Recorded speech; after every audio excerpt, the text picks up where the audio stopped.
여러분 안녕하십니까? 추석 연휴 나흘이 지나고 오늘 2022년 9월 13일을 맞았습니다. 다시 일상으로 돌아왔는데요. 우리 주님의 은혜 가운데 또 말씀으로 힘을 얻어서 또 새로운 또 시작을 합시다. 창세기 23장 1절로 20절인데 제가 앞부분과 뒷부분 봉독합니다. 사라가 127세를 살았으니 이것이 곧 사라가 누린 햇수라. 사라가 가나안 땅 헤브론 곧 기럇 아르바에서 죽음에 아브라함이 들어가서 사라를 위하여 슬퍼하며 애통하다가 그 시신 앞에서 일어나 나가서 해족속에게 말하여 이르되 나는 당신들 중에 나그네요 거류하는 자이니 당신들 중에서 내게 매장할 소유주를 주어 내가 나의 죽은 자를 내 앞에서 내어다가 장사하게 해주시오. 자, 이제 여기에 대해서 이어지는 말씀은 어떤 결과가 나왔는가 봅시다. 16절입니다. 아브라함이 에브론의 말을 따라 에브론의 해족속이 듣는 데서 말한 대로 상인들이 통용하는 은 400세겔을 달아서 에브론에게 주었더니 18절 성문에 들어온 모든 해족속이 푸는 데서 아브라함의 소유로 확정이 된지라. 아멘. 봉독해드린 이 말씀을 중심으로 약속의 땅을 상속할 믿음의 투자라고 하는 제목으로 말씀을 나누겠습니다. 아브라함이 아내 사라가 죽었습니다. 향년 127세로 생을 마감했습니다. 성경에요, 여성으로서 임종의 나이가 기록이 된 사람은 이 사라가 유일해요. 그만큼 아브라함과 생애의 희노애락을 함께 나누며 동반자로 살았던 그의 생애 역시 소중한 것을 우리에게 보여주는 거죠. 그런데 이 사라의 죽음의 장소가 좀 특별해요. 지금 그들은 브엘사바에서 살아온 걸로 알 수 있거든요. 22장에 보게 되면 아브라함이 이삭과 함께 모리아 산에 가서 불같은 시험을 통과하고 다시 돌아온 곳이 어딘가 하면 브엘세바예요. 그런데 사라의 죽음의 장소가 오늘 말씀해 보면 브엘세바에서 다시 또 북쪽으로 올라가서 아브라함이 가나안 땅에 들어와 처음 정착했던 곳이 어디였습니까? 마물의 산지, 오늘로 말하면 헤브론이었단 말이죠. 거기서 사라가 임종을 맞이할 것을 봅니다. 제 생각에는요, 사라가 자신의 마음의 고향으로 남아있는 이 마물의 산지, 여기가 헤브론인데 거기서 자신의 마지막을 맞고 싶었던 것이 아니었을까, 그런 생각을 해보게 되는 것입니다. 제가 오늘 말씀을 이렇게 묵상하면서 이 아브라함의 가족의 그 이동 경로, 동선을 쭉 따라가 보니까 마므레 산지에 있다가 브엘세바로 왔다가 다시 또 마므레로 올라갔다가 여기서 사라가 죽게 되고요. 그 다음에 이제 어떻게 되는가 하면 다시 또 어디로 간가 하면은 브엘세바보다 더 남쪽으로 내려가는 브엘라헤로이라는 곳에서 또 살게 돼요. 어쨌든 우리가 성경에서 지리적으로도 아브라함의 그 이동 동선을, 주거의 이동을 따라가다 보면 흥미로운 점이 많이 있는데, 어쨌든 사라의 죽음이 다른 곳이 아니라 자신이 가나안 땅에 들어와서 적어도 25년 이상을 살았던 마음의 고향으로 남아있는 마므레 산지 숲을 헤브론에 가서 죽었다고 하는 것은 의미가 있다 생각이 들면서, 나도 내가 나의 마지막 날을 어디서 맞을 것인가에 대한 준비가 있어야 되겠다, 이런 생각도 해보게 되는 거예요. 자, 어쨌든요, 이제 사라가 향년 127세로 죽었고, 아브라함은 사라의 죽음 앞에서 아주 크게 애통하며 애도하는 것을 볼 수가 있습니다. 우리가 3절, 4절 말씀 보게 되면, 2절부터 보게 되면요, 아브라함이 사라를 위하여 슬퍼하며 아주 심히 애통했다 그랬습니다.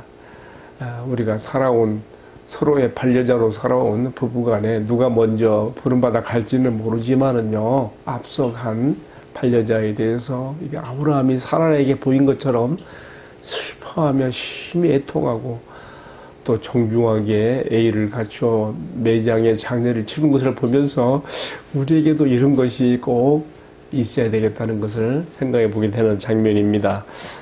어쨌든 이제 오늘 중요한 내용의 말씀은 그 다음이에요.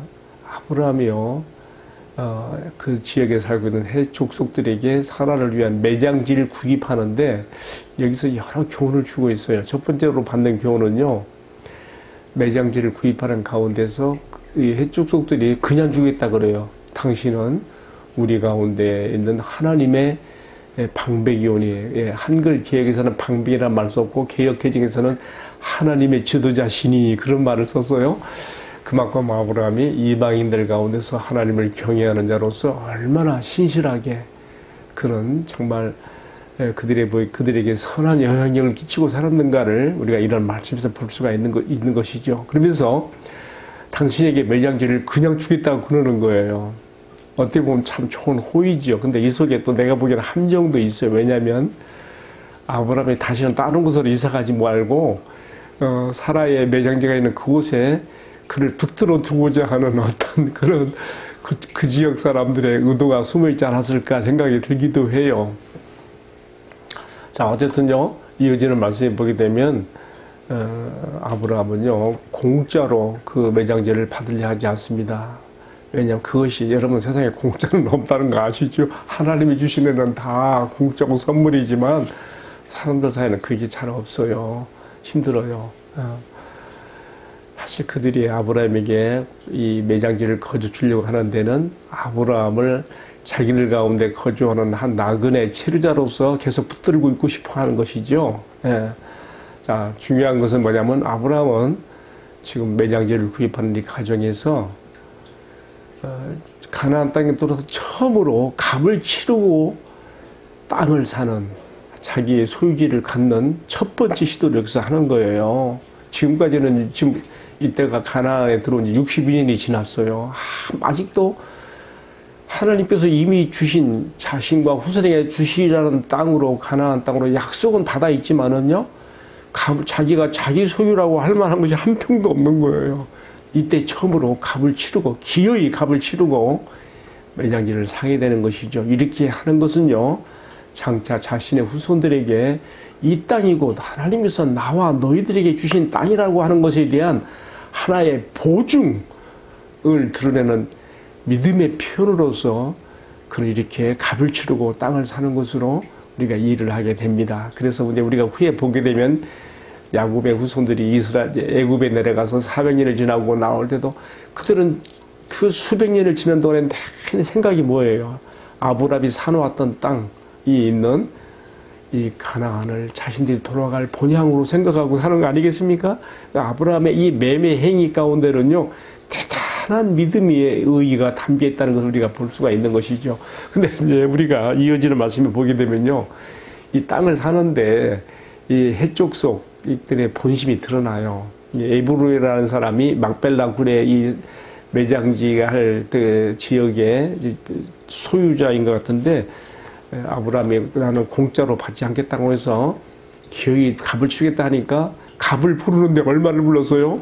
이 사람 참 터무니없게 불렀어요. 우리가 보니까 15절에 보면 아주 겉으로는 정중하게 말하는 것 같아 하면서 속으로 자기 받아먹는 거 다 받아먹는 거예요. 더 부풀려서 15절 이렇게 돼 있어요. 내 주여 내 말을 들어줘서 땅값은 은 400세겔이오나. 이게 너무 과한 거예요. 400세겔이라면요.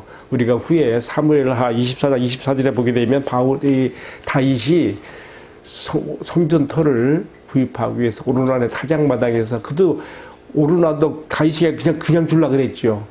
내가 값을 치르고 살이라. 그때 얼마 줬어요? 보게 되면요, 우리가 그 사무엘하 24장 24절에 보면 은 50세겔밖에 안 돼요. 성전터 같은 그렇게 좋은 곳도요, 은 50세겔이었다고요. 그런가 하면 예레미야 32장 9절에 보게 되면 자기 친족 아나돗에 그 있는 사촌의 땅을 사면서 지불한 값이 17세겔밖에 안 돼요. 하나님께서 지금 이 땅이 곧 이제 바벨론의 포로로 잡혀가게 되고 이 땅이 황무하게 되어 있지만은 다시금 이 땅으로 돌아온다게 하는 하나의 보증, 믿음의 표시로서 땅을 사게 하시는데 그때 지불한 값이 17세겔이었다 그 말이에요. 지금 아브라함이요, 가나안 땅에서 처음으로 돈을 지불하고 땅을 사는데 이 속에는 엄청난 믿음의 지금 투자가 담겨 있는 거예요. 에브론이 말한 가격이 터무니없이 비쌌지만은 그럼에도 불구하고 값을 깎지 않고 그대로 주면서 이 땅을 사는 것은 값으로 계산할 수 없는 더 큰 가치를 남기는 그의 후손들이 이 땅에 대한 믿음을, 소망을 가지게 하는 하나의 행위로서 매매가 되는 것입니다. 제가 좀 설명이 좀 길었는데요. 우리가 이제 이어지는 말씀 창세기 출애굽기로 가다 보면요, 이것이 증명이 됩니다. 제일로 이제 후엘의 아브라함과 이삭도 바로 여기에 묻히는 것이죠. 그런가 하면 이삭도 자기 아내 리브가도 여기서 묻히게 되고요. 이삭보다 리브가가 먼저 죽었죠. 어쨌든 다 여기 다 묻혀요.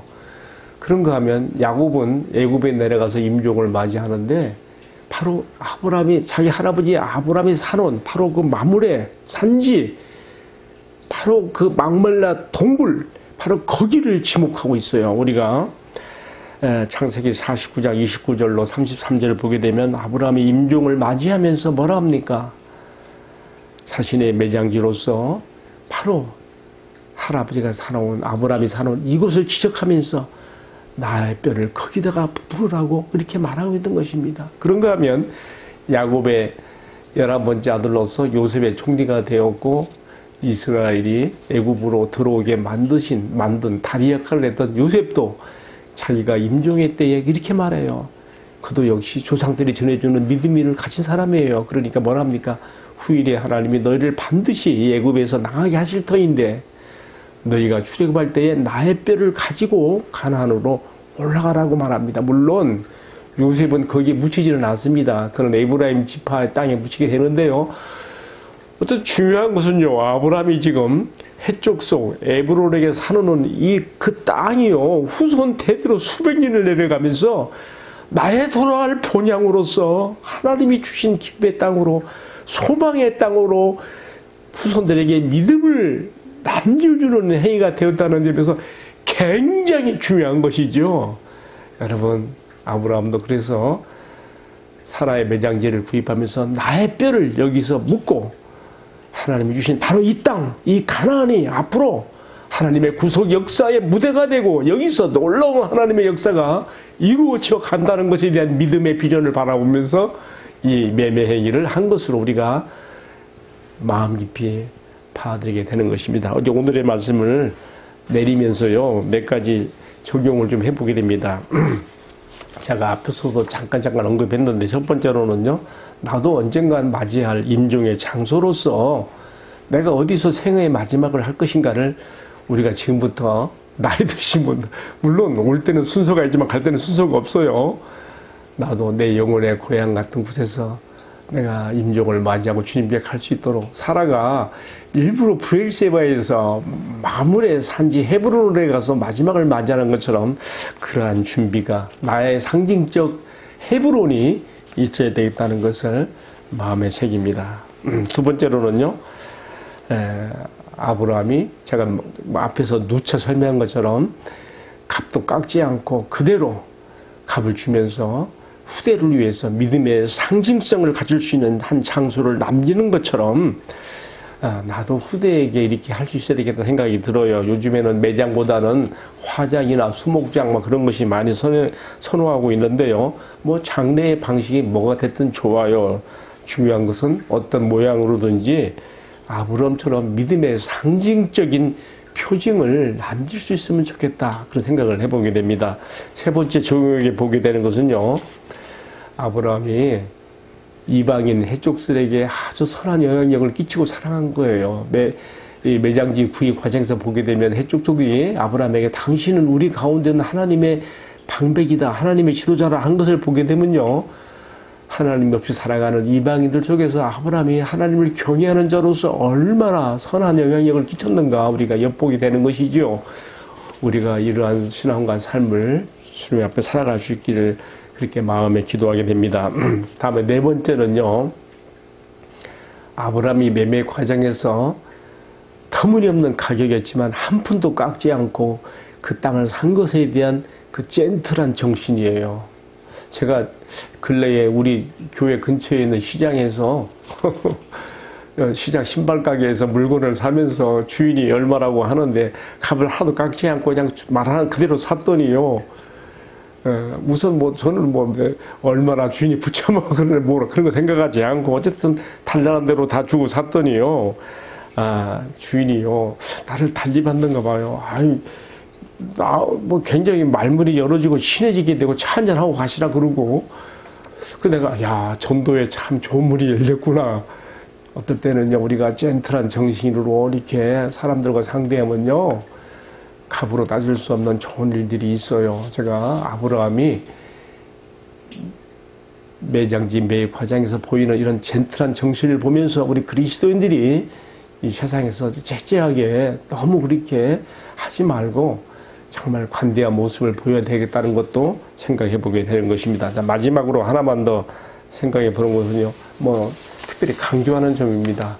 아브라함이 자신의 당대에서 후대를 위하여 믿음의 값진 투자를 함으로써 후대가 소망을 갖게 만든 것처럼 하나님이 이미 주신 그 가나안 땅이 다른 곳이 아니라 아브라함의 후대 자사손손 살아가야 될 땅이라는 것에 대한 소망을 남긴 것처럼 오늘 우리들이 얼마큼 세상을 하다 갈지 모르겠지만 우리 후대들에게 하나님 나라의 기업을 남겨주는 자들로서 가나안 땅, 곧 하나님의 나라로서 천국의 유업을 후대들에게 남겨주고 가는 신앙의 유산을 남겨주고 가는 그러한 정신으로 살아야 되겠다고 하는 것을 마음 깊이 새겼습니다. 함께 기도하십시다. 사랑하시는 주님, 평생 동반자로 살아온 아내 사라를 떠나보내는 아브라함이 아내에 대한 특별한 애정과